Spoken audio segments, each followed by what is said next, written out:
ঠান্ডা কপিলের ছেলে। এই ঠান্ডাটি আসলে ভাইরাল হলো কিভাবে? এই ঠান্ডাটি হলো একটা ভাইরাল মাধ্যম। আর এই ঠান্ডা মাধ্যম হলো কপিলের ছেলে। আর এই ঠান্ডাটি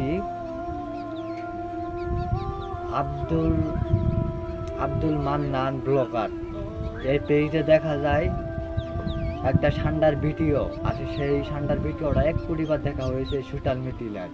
সেই ঠান্ডাটি অনেক গর্জন পাচ্ছে, এই গর্জনটি দেখছে মানুষ।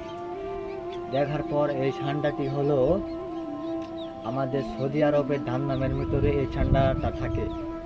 ঠান্ডা আর গৈসাপ এই দুটার মধ্যে পার্থক্য কি? পার্থক্য হলো যে ঠান্ডা হলো আলাদা। ঠান্ডা হলো কালারিং এবং হলুদ কালার আর কালা কালার মানে বান্ধায় থাকে।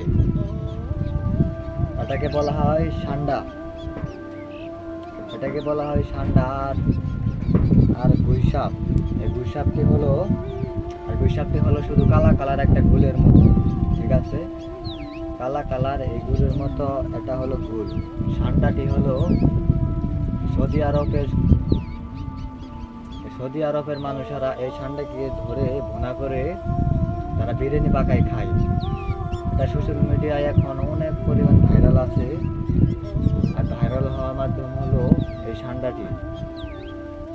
ঠান্ডাটি হলো সবচেয়ে ভালো, ভিতরে বেশি থাকে।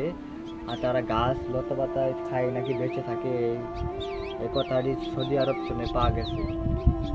সবাই ভালো থাকবেন, দেখা হবে নতুন কোনো ভিডিওতে। সবাইকে ধন্যবাদ।